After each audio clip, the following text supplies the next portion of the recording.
नमस्कार, मैं हूं अखिलेश अवध। आपका स्वागत है हमारे चैनल पर। साथियों, मैं इस वक्त ग्राम पंचायत हेड़ावा में खड़ा हूं, जहां पर आपको मेरे पीछे ये सैकड़ों आदिवासी लोग दिख रहे हैं। ये लोग हैं, ये इस मध्य प्रदेश को छोड़कर, ये थानला झाबुआ को छोड़कर यहाँ से दूर पलायन यानी कि महाराष्ट्र के अहमदनगर में काम करने गए थे। और वहाँ पर उनको वहाँ के जो ठेकेदार थे और जो लोग थे, उन्होंने इनको पैसा नहीं दिया। और पैसा नहीं देने के कारण ये लोग यहाँ पर लगभग जो जय श्री इंडस्ट्रीज अहमदनगर की जो गाड़ियाँ हैं, लगभग 4 गाड़ियाँ हैं, और उन 4 गाड़ियों को यहाँ पर उठा लाए हैं। और इनका ये कहना है कि जो इनका लगभग 100 के आसपास जो लोग थे, और जो दिसंबर में काम करने गए थे, और दिसंबर से लेकर इनको कहीं आधा आधा पेमेंट दिया, तो कहीं कहीं इनको पेमेंट दिया ही नहीं। लगभग बता रहे हैं कि 22,88,198 रुपये इनका पेमेंट हो रहा है। और ये मेरे पीछे जो सभी लोग दिख रहे हैं, आपको ये महिलाएं दिख रही है, छोटे छोटे 3-3, 4-4 महीने के बच्चे हैं। और इन्होंने वहाँ पर कूड़ा कचरा बीन कर वहाँ काम किया। और उस महाराष्ट्र अहमदनगर में उनको ऐसा काम करने के बावजूद भी वहाँ के ठेकेदारों ने इनको पैसा नहीं दिया। और पैसा नहीं देने के कारण ये गाड़ियाँ उठा लाए। और गाड़ियाँ जैसे ही उठा कर लाए, वो वही आसपास में जो एक काकनवाड़ी थाना है, पुलिस थाना, वहाँ पर इन्होंने सूचना करी। और वहाँ उनकी सूचना नहीं ली गई। लेकिन इसके बाद में वो झाबुआ पुलिस अधीक्षक एसपी महोदय के पास पहुँचे, और वहाँ पर उन्होंने एक आवेदन दिया गया। और उनका कहना है कि वहाँ की जो गाड़ियाँ हैं, वो गाड़ियाँ हमारे पास सुरक्षित पड़ी है, हम उन गाड़ियों को चोरी करके नहीं लाए हैं। और जो हमारा पैसा बना हुआ है, जो हमने मजदूरी करी है दिन रात पसीना बहाकर, वो मजदूरी का पैसा हमें दे दे। और ये गाड़ियाँ वो ठेकेदार आके और यहाँ से ले जाए। ये गाड़ियाँ हमारे पास सुरक्षित पड़ी है। आप देखिए किस तरह से आदिवासी समाज आज भी दिन प्रतिदिन मजदूरी करने जाता है, और जगह जगह पलायन जा रहा है। और पलायन जाते हैं तो इस तरह की हरकतें होती है, उनको वहाँ पर पैसा नहीं दिया जाता है। और दिन रात काम करने के बावजूद बेचारे लोग वापस घर खाली हाथ वापस लौटते हैं। और जो कर्जा ले रखा है, वो कर्जे के कारण वो काम जाते हैं, अपना क्षेत्र, अपना राज्य, अपना ज़िला छोड़कर और दूसरे क्षेत्रों में जाकर काम करते हैं। और वहाँ पर इस तरह की हरकतें होती है। आप देखिए इन पीड़ितों की जो बात है, इन्होंने क्या कहा इस पूरे वीडियो में।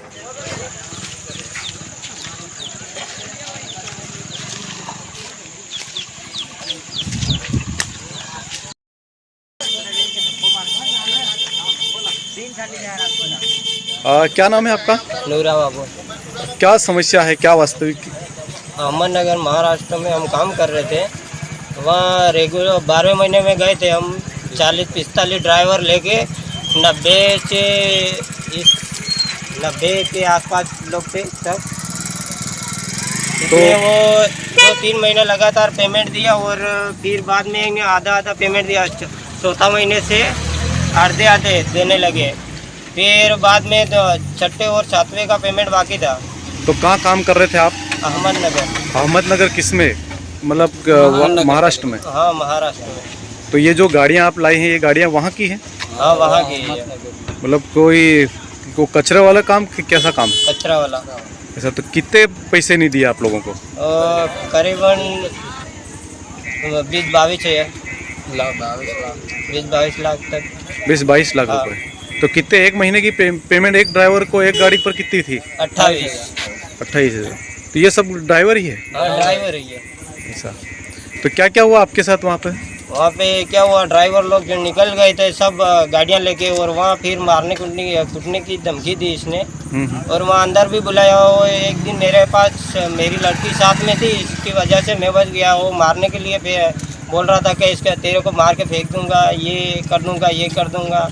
यहीं पुलिस थाने में जाएगा तो फिर ये इधर मेरे ही आदमी है, सब कुछ मैं इधर हैंडल कर लूँगा, तेरा कुछ तो कुछ नहीं कर सकता है।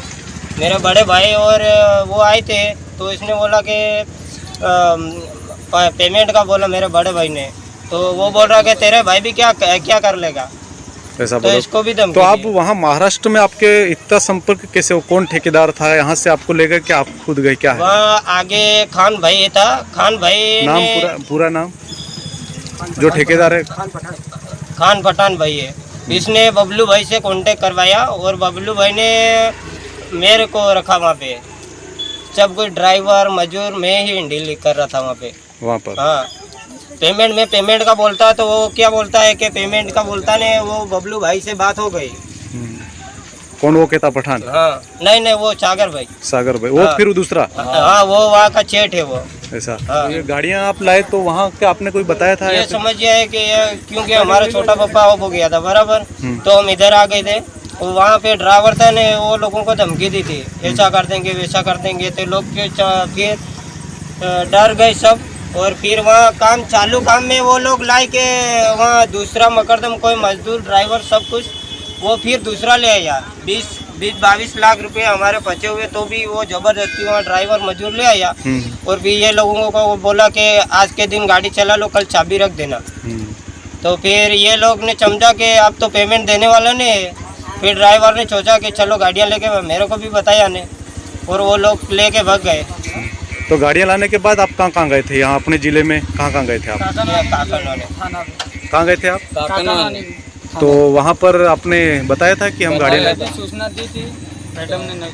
और इसके बाद में आप कहाँ गए थे? फिर उसके बाद एसपी जावा गए थे, एसपी कार्यालय? वहाँ भी आवेदन दिया है।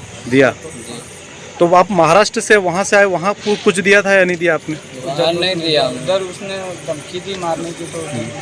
तो आपका क्या नाम है? राहुल। आप भी वहाँ ड्राइवर थे? हाँ। आपके कितने पैसे बचे वो हैं? हमारे करीबन 50-60 हज़ार तो हमारे ही है। ऐसा? कितने लोग, मतलब ये आपके साथ लोग कितने थे? किन गाँव के लोग होंगे? कम से कम लोग तो 10-12 गांव के थे। 10-12 गाँव? हाँ। ऐसा? हाँ। तो सबके ये सभी जो ड्राइवर है वहाँ सब ड्राइवर थे? हाँ सब ड्राइवर है। तो क्या चाहते क्या हो आप? हमारे क्या, हमने बोला पेमेंट कर दो, तो हमको क्या बोला वो हमारा सुपरवाइजर नूरा भाई, वो गांव गया तो फिर हमको बोला नूरा पूरा पेमेंट लेके चले गया, तुम्हारा 8वें महीने का पेमेंट बाकी है, दूसरा कुछ नहीं बच रहा, यूँ बोला हमको। फिर वहाँ दूसरी लेबर ला के रख दी। तो फिर हमने सोचा गाड़ियाँ लेके चले गए वहाँ, नूरा पैसे लेके चले गए, यूँ बोलिए हमको धमकी दे दी, दूसरी लेबर ला के रख दी वहाँ पे। तो फिर हमने सोचा हम गाड़ियाँ ले जाएंगे, जब हमारा पेमेंट निकलेगा यूँ सोच के ले आए। भाभी तमु भी कामी गया था महाराष्ट्र अहमदनगर में, હું થયું તમારે? કેટલી પગાર ની આલી તમે માલ? 70 મહિને. કેટલા તમુ કોણ ગયા હતા તમારા? પૂરા ગયા હતા. તમારી કેટલી પગાર હોય તમારી? 60,000. ખાલી તમારી? તમુ બી ગયા હતા કામે? તો તમુ ના સોરા લી તમુ કામ કરવા ગયા, તમને પગાર તા નહીં આલી? કેટલી તમારી કેટલી પગાર હોય? हमारे भी 2-3 महीने 2-3 महीना में तमु भी गया था? हम भी गए। તમારી કેટલી પગારો હોય? हमारी ये 60-70 હજાર. તો તમે એવું ના સોનાલી શું કરીને કામ કર્યું હોય? તમે कर्जा वाला मांगे तो से काम तो करવું પડે, कहाँ ले कर्जा वाला?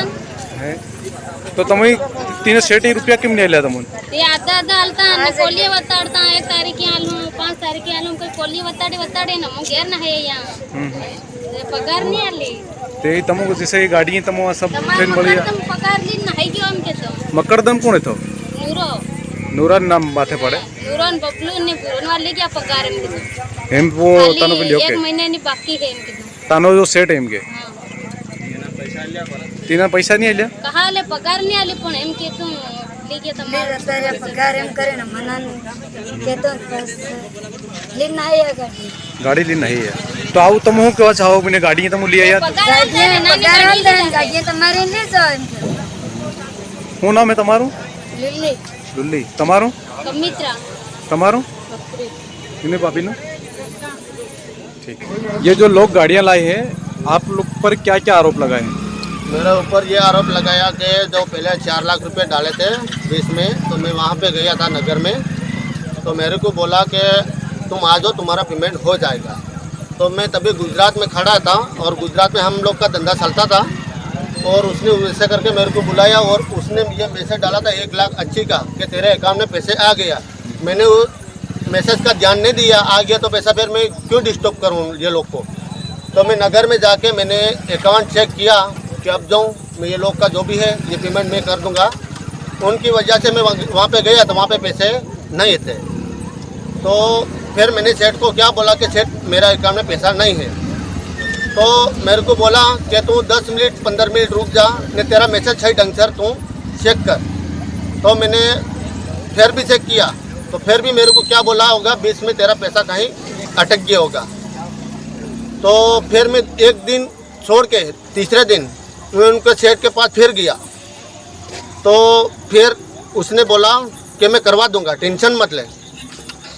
फिर मैंने गाड़ी की रोक लगाई वहाँ पे, तो मेरे आदमी मतलब सब ड्राइवर मजदूर सब साथ में खड़े थे, और ये लोग को क्या बोला कि मैं भी सामने खड़ा था। सुबह सुबह में उठ के क्या बोला कि तो क्यों गाड़ी खड़ा करवा रहा है। मैंने बोला कि ये आदमी मेरे ऊपर आरोप लगा रहा है, क्योंकि मेरे ऊपर इंजाम डाल रहे हैं कि पैसे के चक्कर में। और हर आदमी मेरे घर पे रोज डेली, उनका जो भी गांव वाले हैं वो डेली जाते थे। तो फिर ये लोग से बात हुई, फिर मैंने वहाँ पे किया कि सेठ के लेकिन जो भी है ये लोग का कर दो। अरे कि तो क्या तो मेरे को छुट्टियाँ समझता है क्या, कि तुम और तुम्हारा आदमी को, नहीं औरत नहीं आदमी, सबको मैं भगा भगा के अंदर मारूंगा। और तेरे को तो मैं, कौन कहता है सर? वो सागर सेठ, सागर सिंधी। तो उसने फिर क्या बोला कि मैं तेरे को शाम को देख लूँगा, जो उखेड़ना हो वो उखेड़ना। मैंने क्या बोला कि सेठ तुम्हारे घर के अंदर मैं रह रहा हूँ, उनकी वजह से तुम सेठ है, धमकी मत दो। तो मैंने उनको ऐसा बोला, तो फिर मेरे को क्या बोला, तेरे को जो करना वो कर ले। गाड़ियाँ लेके आप आ गए? वो हमारा ड्राइवर थे, हम लोग सूरत में थे। वो क्या है मतलब वो हमारे को भी बताए हुए ने, मतलब लेके आ गए, फिर हमको बुलाए, हम लोग उधर आए। तो क्या कहना चाहते हैं आप इसमें? हमको क्या कहना चाहते हैं, ये हमारा जो भी पेमेंट निकल रहा है वो दे दो और तुम्हारी गाड़ियाँ ले जाओ, ऐसा ये सुरक्षा। आप क्या कहना चाहते हैं इस बारे में? हम तो भैया हमारा पूरे संगठन, हमारा आदिवासी परिवार को हम सपोर्ट करना चाहते हैं। हमारा ये कहना है कि अब ये लोग अपनी दाढ़ी के लिए अब बाहर, अब महाराष्ट्र दूसरे स्टेट में गए, तो वहाँ क्या करा उन लोगों ने, काम पे बुला के इसके बाद 1-2 महीने पगार दी बराबर। इसके बाद फिर आधे पैसे देते गए। इसके बाद फिर जो इन लोगों ने क्या किया कि गाड़ियाँ खड़ी करने के लिए बोला, तो उन लोगों ने धमकी दी कि गाड़ियाँ अगर खड़ी करोगे, अगर थाने पे कुछ भी सूचना दोगे तो हम आप लोगों को छोड़ेंगे नहीं या मारेंगे। इस तरह की दादागिरी करके उनको धमकी दी गई। तो अब ये बेचारे 2 बातें जानने वाले ये है नहीं, अनपढ़ है, इसके लिए तो वहाँ कचरा उठाने के लिए गए। ऐसे कीड़े वाले कचरे ये सब काम करते हैं। अब वो उनको ज़्यादा इसी जानकारी नहीं है कि कोई पुलिस वाले में कहीं आवेदन दे, कोई पुलिस को जानकारी दे, ऐसा तो है नहीं। इन लोगों ने क्या सोचा कि अब वहाँ पे काम कर रहे थे उस जगह पे, उन्होंने दूसरे ठेकेदार को लाके खड़ा कर दिया और सब दूसरे ड्राइवर को लाके वहाँ रख दिया। तब इन लोगों को क्या लगा कि अब पेमेंट तो मिलने वाला है नहीं। अब अपने वाले आदिवासी लोग, इनको ज़्यादा जानकारी तो है नहीं, तो वो डायरेक्ट चोरी करके इस हिसाब से गाड़ियाँ वहाँ से नहीं लाए। इनका ये कहना कि हमारे पैसे बाकी है तो हम इनकी गाड़ियाँ लेके चले जाएं। तो जैसे ही वहाँ से गाड़ियाँ लाए तो उन्होंने तुरंत अपने थाने पे सूचना दी। तो फिर वहाँ से मैडम ने बोला कि हम यहाँ सूचना नहीं लेंगे। तो इसके बाद फिर हमने अगले दिन उठ के एसपी कार्यालय भी गए, वहाँ पे भी हमने सूचना दी। हम भी साथ में गए, हम सब साथ में मिलकर इनका सपोर्ट भी करना चाहते हैं। हमारा तो यही कहना है सर, इनकी पगार मिल जाए, इनका जो भी इन्होंने खून पसीना बहाया उनका सब पैसा मिल जाए और ये गाड़ियाँ ले जाए। ये कोई चोरी के वास्ते यहाँ गाड़ियाँ नहीं लाए। हमारा तो यही कहना है सर संगठन। ठीक है, आपका क्या नाम क्या आपका? पंकज भुरिया। ठीक है।